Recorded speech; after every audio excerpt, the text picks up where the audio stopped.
우리 좌우에 그대와 함께 은혜 받게 되어 행복합니다. 이렇게 인사해요. 시작.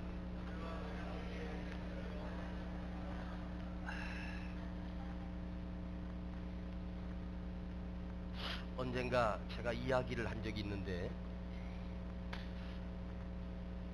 구소련 러시아가 되기 전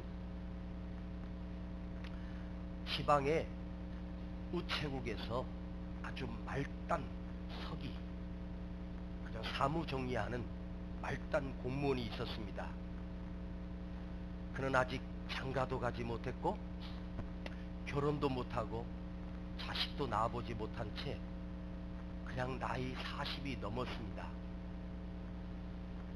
그의 이름은 머시퀸이었습니다.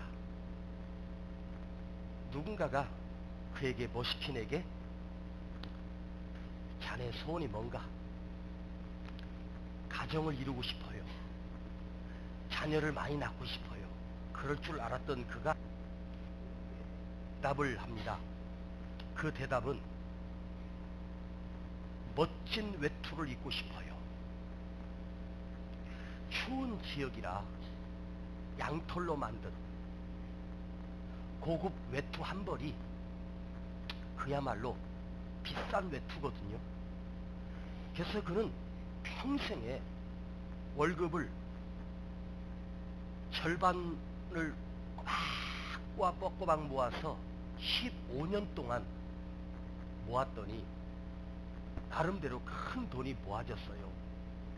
그 돈을 가지고 최고 좋은 백화점에 가서 최고 좋은 외투 한 벌을 입었습니다. 얼마나 따뜻하고 이 외투가 내 몸을 다 감싸는 것 같은, 정말 착용감도 좋고 포근하고 따뜻한 거예요. 값을 지불하고 외투 한 벌을 샀습니다. 길거리에 유리창이 있으면 자기 외투 입은 모습을 비춰보면서 너무너무 행복합니다. 이렇게 행복할 수가 없어요.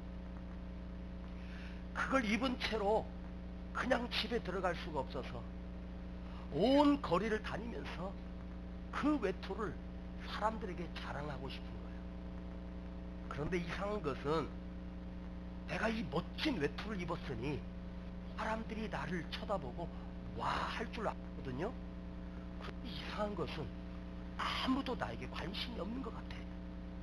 그래서 일부러 단추를 풀려서 휘날려 보기도 하고 한 바퀴 팽 돌아보기도 하고, 그래도 별로 관심이 없는 거예요. 그렇잖아요.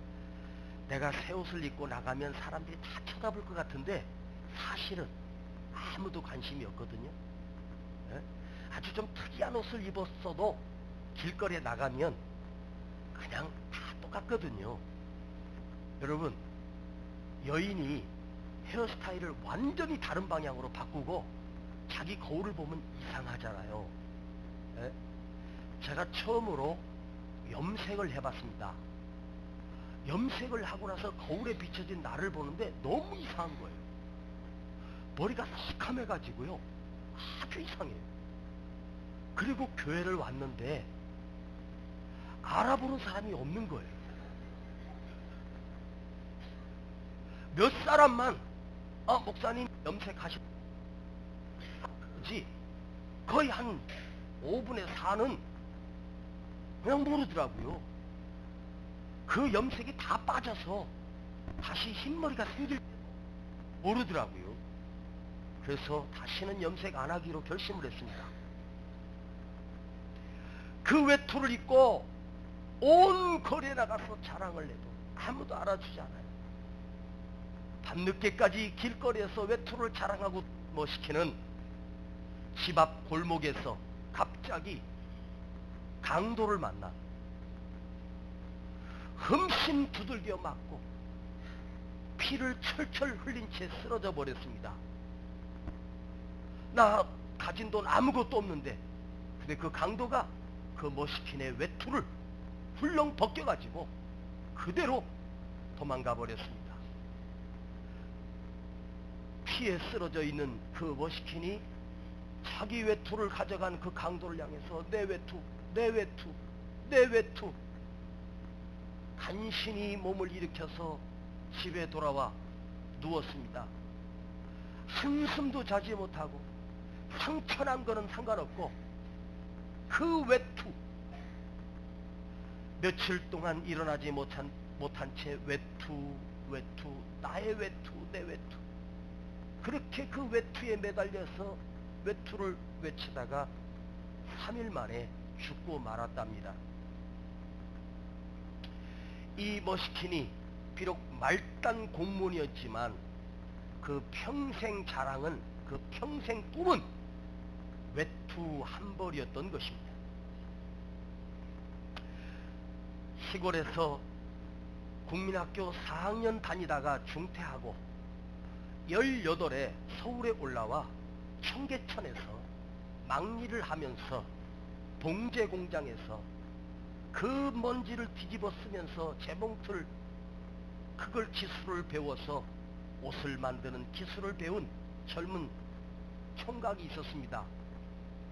그 공장에서 18에 올라와 10년 만에 그 공장에서 일하던 아가씨를 만나 결혼하게 되었습니다. 뭐 돈이 있습니까? 그저 조그만 단칸방 하나 얻어서 같이 일하면서 꼬박꼬박 돈을 모아 자식을 낳고 아들 하나, 딸 하나를 낳았습니다. 행복한 가정을 이루었습니다. 그렇게 두 부부가 고생 끝에 10년 만에 주택부금을 깨뜨려서 13평짜리 아파트를 하나 사게 됐습니다. 단칸방에 살다가 적지만 마루가 있고 방이 2개짜리이고 화장실도 딸려있는 13평짜리 아파트에 들어가서 사니까 너무너무 행복한 거예요. 그래서 둘이 손을 꼭 잡고 앞으로 좀만 더 고생해서, 그래서 그 사람의 소원은 뭐냐? 24평으로 이사하는 것이 그 사람의 소원이었습니다. 그래서 정말로 김치 조각 하나 먹어가면서 외식 한번 못하고 절약해서 7년을 또 꼬박 모아서 24평짜리 아파트로 이사하게 되었습니다. 13평짜리 살다가 24평짜리 아파트로 이사 갔으니 얼마나 좋겠어요. 이거 안 가본 사람은 몰라요. 너무너무 좋고 잠이 안 와요. 그런데 자기 친구 집에 초청받아서 가봤더니 그 친구 집은 더 넓어요. 친구, 이거 몇 평짜리인가? 32평.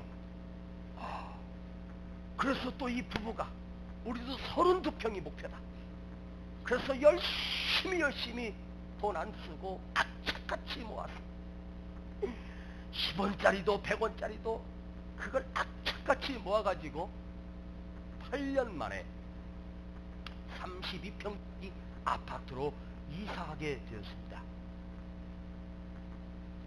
32평짜리 이사해서 정리하고 짐을 옮겨놓으니까 대궐 같은 거예요. 그의 나이가 이제 40대 중반이 되었습니다. 너무너무 좋아서 그 집에 이사해서 처음으로 침대를 들여놓고 누웠습니다. 푹신푹신한 침대에 누워있으니 얼마나 행복하겠어요. 부부가 누워서 이제는 소원도 없다, 너무너무 행복하다. 그리고 그날 밤 자다가 죽고 말았습니다.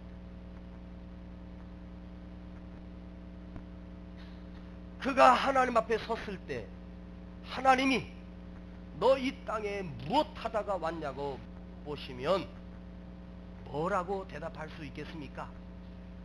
아파트 평수 넓히다가 왔습니다. 우리 귀한 인생이, 이 소중한 인생이 그저 아파트 평수 하나 더 넓히는 것이 목표라면 그 인생이 무슨 가치가 있겠습니까? 하기야 32평도 살아보지 못하고 숨을 거두는 사람도 태반이지만 그러나 우리 인생의 목표가 그저 아파트 평수 하나 넓히는 것이 목표라면 그 인생은 반드시 실패한 인생일 수밖에 없을 것입니다. 여러분, 오늘 나가 아닌 다른 사람을 살리기 위해 다른 곳으로 사라졌던 베드로 사도, 극적인 천사의 구출로 그 새벽에 교회 가서 이 말씀을 전하라고 당부하고 다른 곳으로 사라져버린 사도 베드로, 그는 더 이상 사도행전에 등장하지 않습니다. 이제는 베드로가 있던 곳은 수많은 사람들이 박수 쳐주는 곳이 아니라 핍박이 있고 죽음이 기다리고 있는 오직 주님만 아시는 그곳으로 베드로는 사라져 버렸습니다. 지난 시간에 그 사라진 베드로의 뒷모습을 우리가 묵상해 보았습니다. 그 등이 얼마나 아름다운 등이었을까, 얼마나 넉넉한 등이었고 포근하고 사랑스러운 등이었을까를 생각해 보았습니다. 그런데 베드로가 구출되자 그날 아침에 베드로를 끄집어내 참수형을 시키려고 했던 헤롯이 베드로가 사라진 것을 알고 찾아보지도 않고 무엇 때문인지도 알지도 못한 채 그날 파수병들을 죽이라고 명령을 내립니다. 그러니까 넷씩인 네 패니까 4, 4, 16, 16명이 베드로를 꼼짝없이 지켰습니다. 16명이 동시에 지켰는지 4명의 군사가 지켰는지는 알 수 없습니다만은 깜짝같이 사라진 베드로를 알아보지도 못하고 무슨 연고로 어떤 이유로 하나님의 능력으로 구출하신 것은 생각지도 않고 책임을 물어 엉뚱한 파수병들이 그날 베드로 대신 참수형을 당해서 죽게 됩니다. 16명을 다 죽였을까? 아니면 그날 보초 섰던 4명만 죽였을까? 하여튼 4명이 죽었든 16명이 죽었든 그들은 이유 없이 하나님이 베드로를 구출해낸 사건 때문에 그 파수병들은 아무 죄값도 없이 그저 사형당하여 죽고 말았습니다. 오늘 우리가 생각해 볼 것은 하나님이 이 베드로 한 사람을 건지기 위해서 그가 살아남으로 4명 이상의 16명의 군사가 목숨을 잃었다는 것입니다. 이 사건을 보면 베드로 한 생명을 살리시고 16명의 생명과 맞바꾼 것입니다. 이것을 하나님이 모르시고 베드로를 구출하셨을까? 똑같은 생명이라면 한 사람을 희생시키고 16을 살려야 되지 않겠습니까? 베드로의 생명이 16명의 군사보다 더 소중하기 때문에 여러분, 그 16명의 군사들이 가족이 없었겠습니까? 부모가 없었겠습니까? 그 군사도 부모에게는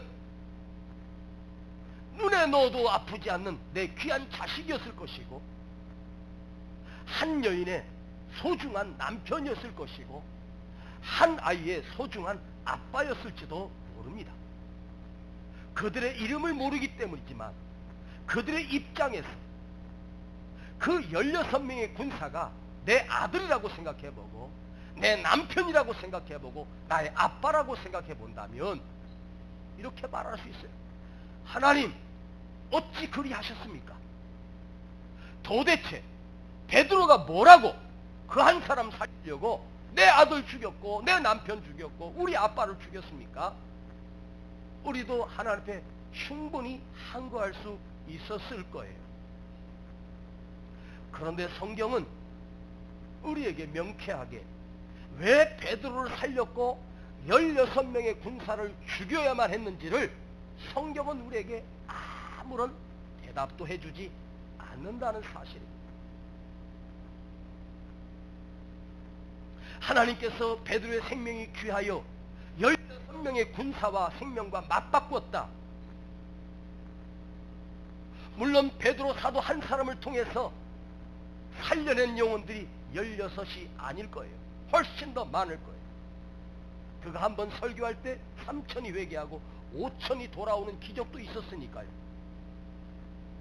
또한 헤롯이 야고보 사도를 잡아다가 목베임을 당해서 죽였으니 유대인들이 기뻐하는 것을 보고 베드로 죽이면 더 좋아하겠다 싶어서 베드로 잡아들인 거예요.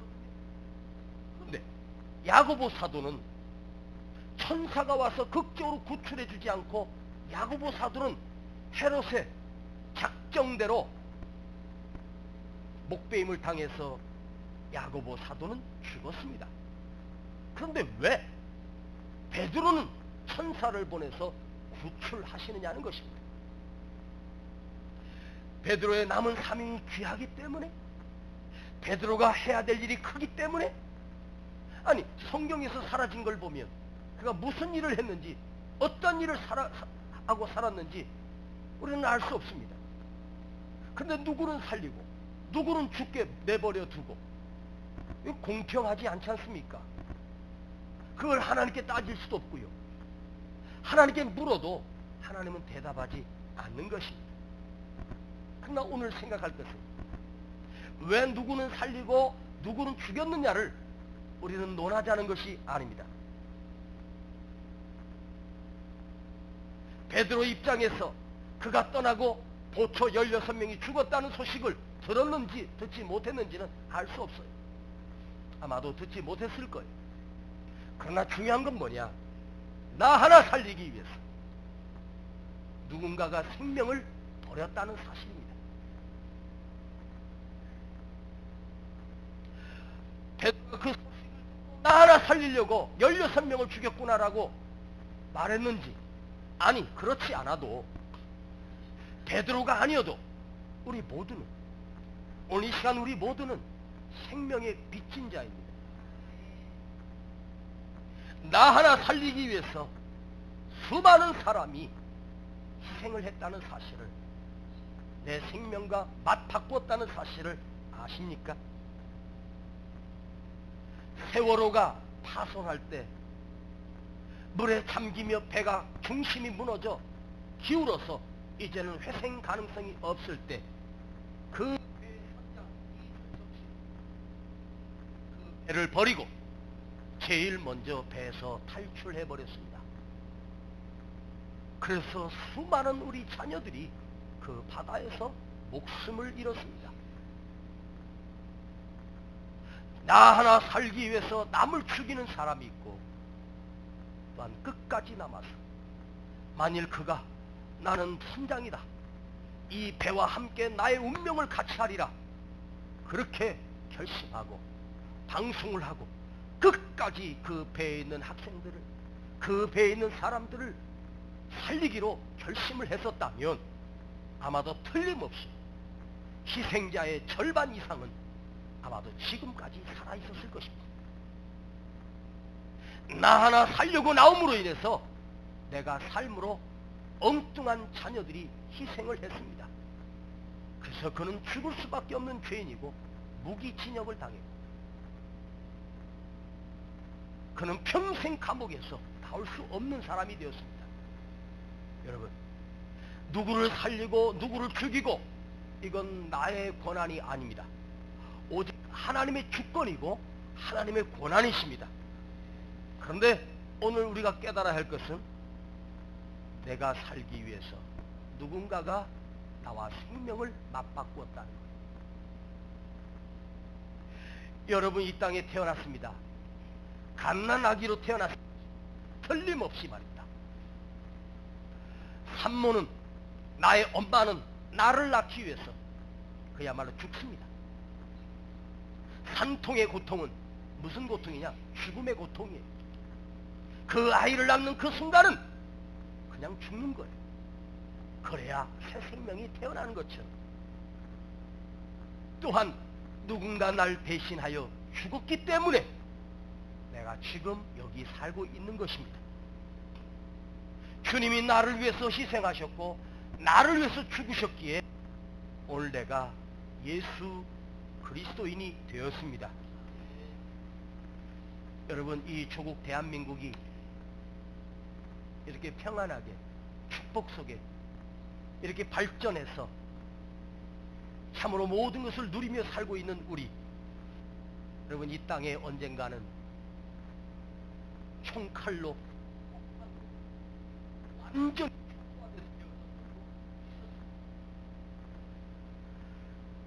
그런데 이 땅이 공산화될 수밖에 없었던 그때 누군가가 젊은이들이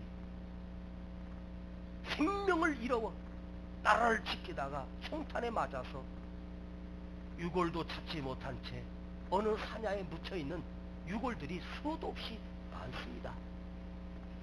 우리와 전혀 상관없는 외국의 군인들까지 와서 피 한 방울 섞이지 않은 그들이 와서 이 땅에서 이름도 없이 빛도 없이 사라져 이 전쟁에서 사망을 했습니다. 그렇기 때문에 오늘 이 땅이 이 평화가 있고 이 풍요를 우리가 누리고 있는 거예요. 사도 바울은 로마서 1장 14절로 15절에 이렇게 고백합니다.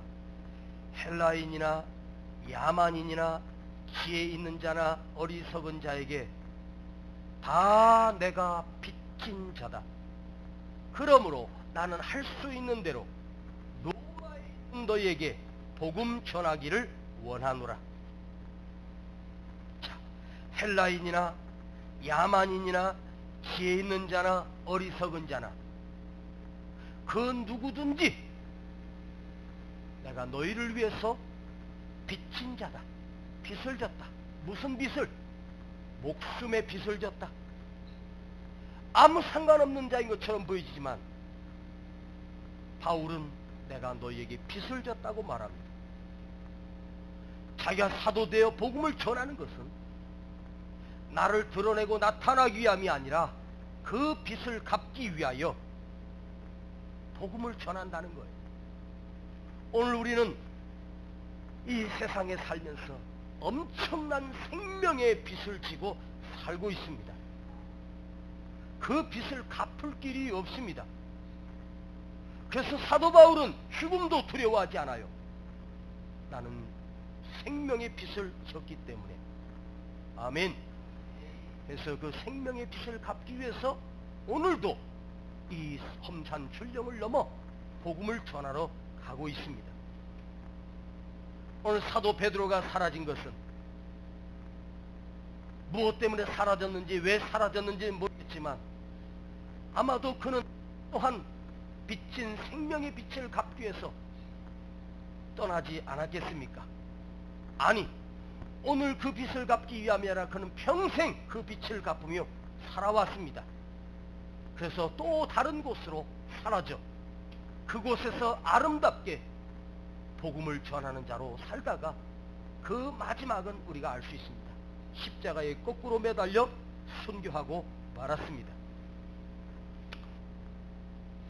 오직을 다니며 복음을 전하는 혜수라고 하는 선교사님이 계십니다.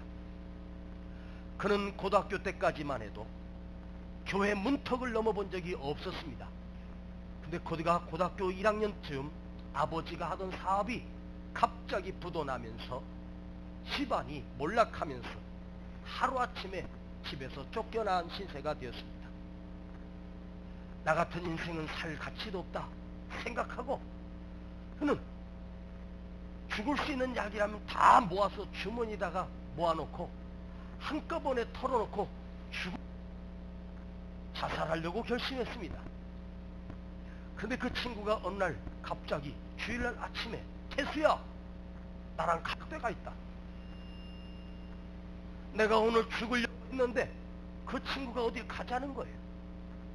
그래서 친구 손에 끌려서 처음으로 간 곳이 바로 교회였습니다.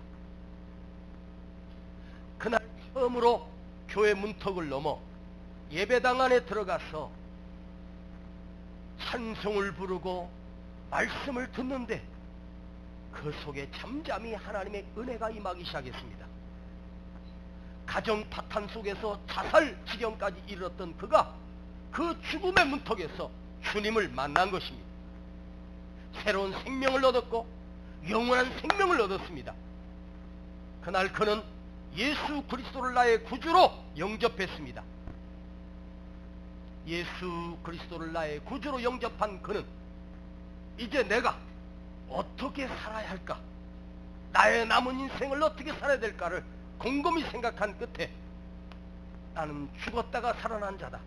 그렇다면 나도 죽어가는 영혼들을 살리기 위해서 살아야 되지 않겠는가.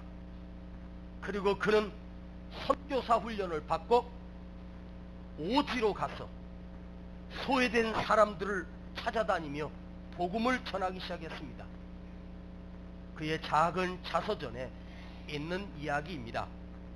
그가 폐허가 된 아프가니스탄에 가서 사역을 했습니다.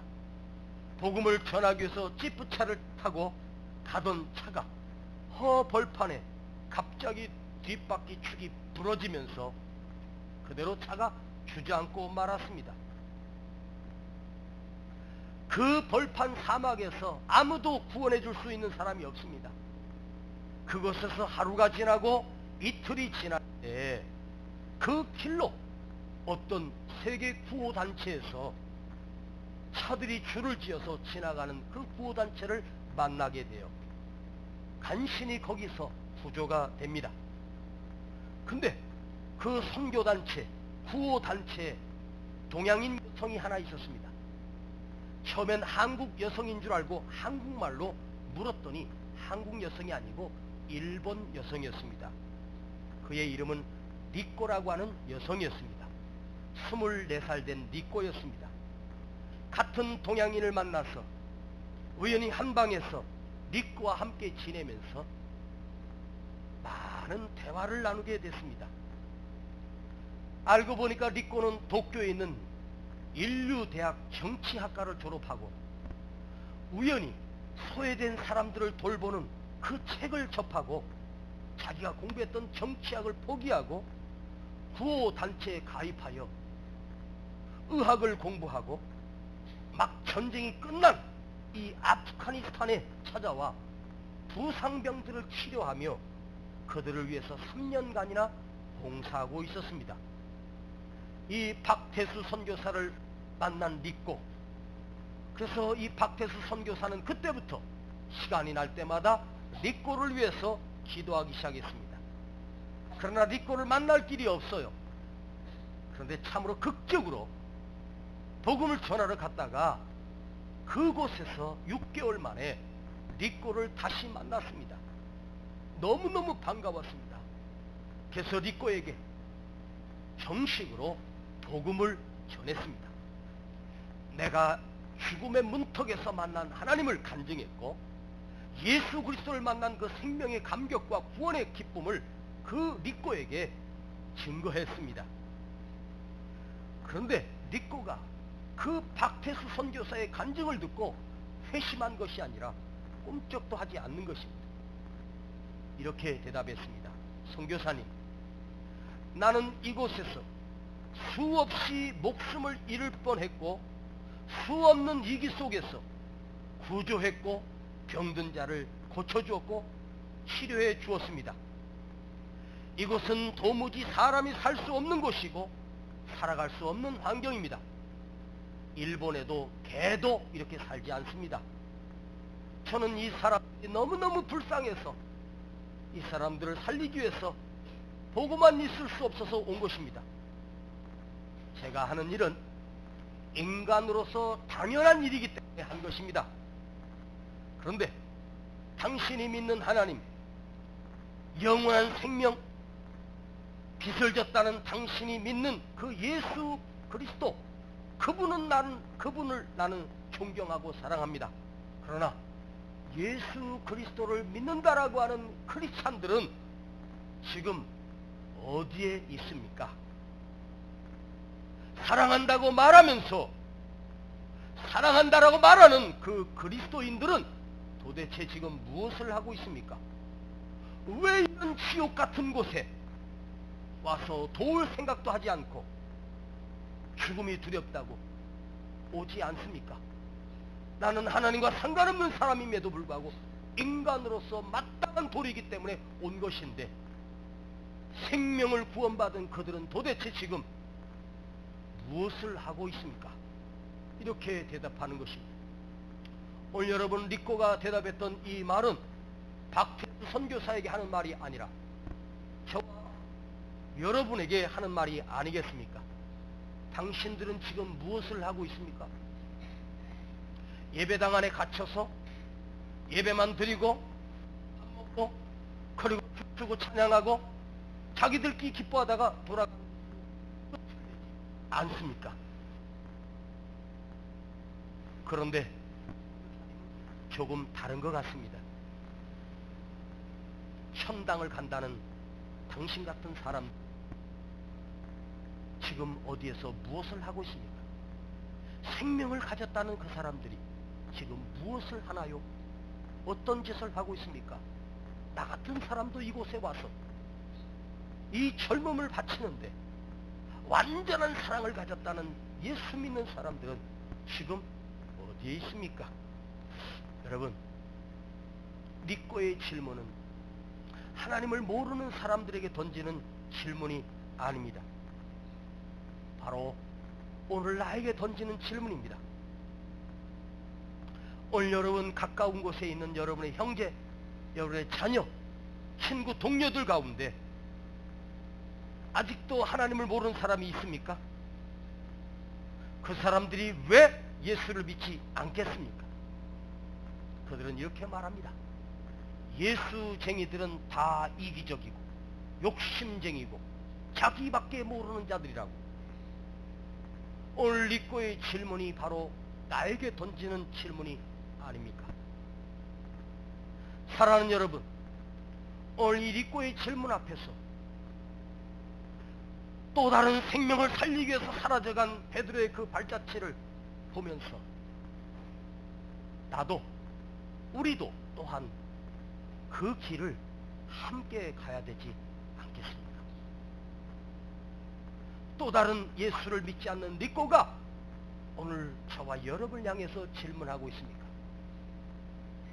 하나님의 사랑을 입었다는 당신이, 예수를 믿는다는 당신이, 그렇게 밤새워 기도한다는 당신이, 새벽에도 잠자지 않고 나와서 기도하는 당신이, 당신은 지금 무엇 때문에 어디에 있느냐고 그 질문을 오늘 우리에게 하고 있습니다. 기도합시다. 하나님 아버지, 리꼬가 던졌던 질문은 박태수 선교사가 받는 질문이 아니라 바로 내가 받아야 할 질문입니다. 예수를 믿는다라고 하는, 사랑을 전한다라고 하는 너희들은 지금 어디에 있는가? 무엇을 하고 있는가? 주님, 오늘 우리가 무엇을 위해서 살아야 하겠습니까? 주여, 생명의 빛을 갚으며 나를 위해서 희생한 그들이 수도 없이 많습니다. 나도 이제 그 생명의 빛을 갚으며 살기를 원합니다. 희생하며 살기를, 나의 기득권을 내려놓게 하시고 주님이 가신 그 길을 따라 좁은 길을 선택하며 갈 수 있는 결단이 있게 하여 주시옵소서. 예수님의 이름으로 기도하옵나이다. 아멘. 이 세상 가장 아름다운 순종의 눈물, 온 세상 다시 빛나게 한 생명의 눈물, 그가 이 땅에 오신 이유 죽어야만 살게 되고 져야만 승리하는 놀랍고 영원한 신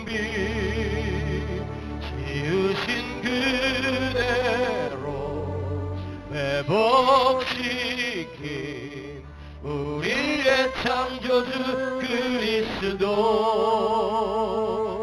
십자가의 길로 아버지 뜻 이루셨네.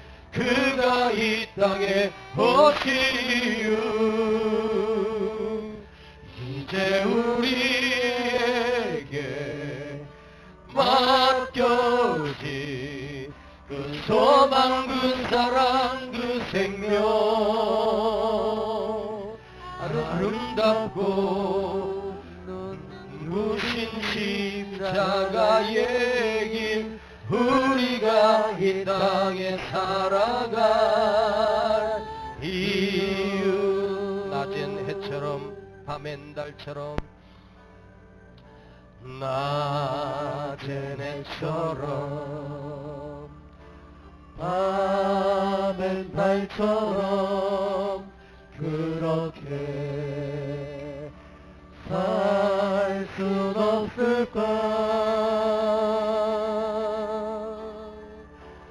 욕심도 없이 어두운 세상 비추어 온전히 나를 위해 살듯이 한 번도 낮은 해처럼 밤엔 달처럼 그렇게 살 순 없을까? 욕심도 없이 어두운 세상 비추어 온전히 남을 위해 살듯이 나의 인생에 꿈이 있다면 이 땅에 빛과 소금 되어 가난한 영혼 지친 영혼을 주님께 인도하고픈데 나의 욕심이 나의 못난 자가 언제나 커다란 짐 되어 나를 짓눌러 마음을 곤곳케 하니 예수님 나를 도와 다같이 일어나십시다.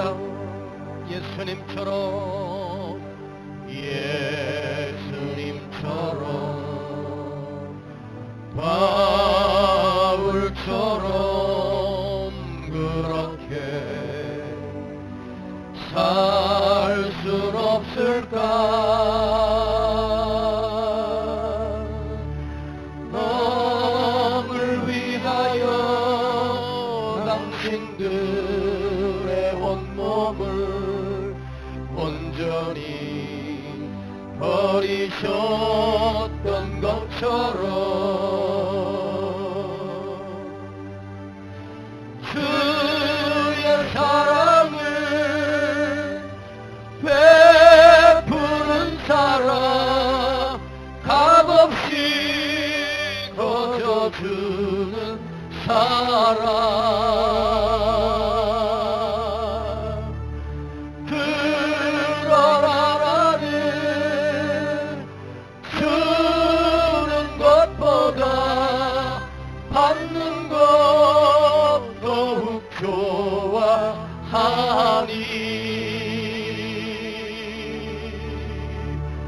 나의 입술은 주님 닮은 듯하라 내 맘은 아직도 주와요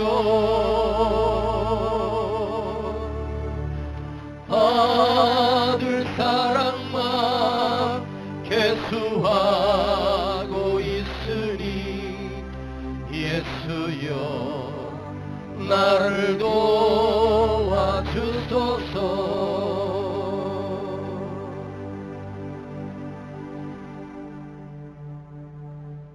주님, 감사합니다.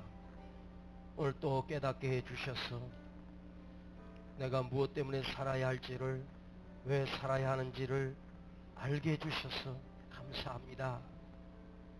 주님, 주님 위하여, 남을 위하여, 아무도 상관없는 그 사람들을 위하여 살았던 주님처럼, 사도 바울처럼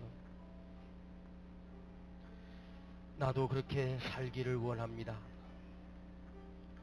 나의 등이 그런 사랑의 등이 되게 하시고 아름다운 넉넉한 등이 되게 하여 주시옵소서. 오늘 시간 하나님 앞에 말씀을 붙잡고 결단하며 함께 기도합니다. 주님, 나의 욕심을 내려놓습니다. 나의 이기적인 자아를 깨트리기를 원합니다. 주님 위하여 살게 하시고, 주님 때문에 살게 하시고, 내가 만나는 많은 사람들이 주님처럼 섬길 수 있는 마음을 주시옵소서. 오늘 우리는 예배당에만 있는 사람이 아니라 세상으로 나가서 불쌍한 영혼들을 살려내고 건져내는 그런 삶을 살아야 될 사람입니다. 주여, 이 복음을 전하며 살겠습니다. 주님을 증거하며 살겠습니다. 우리 함께 결단하면서 기도합니다. 주님 감사합니다.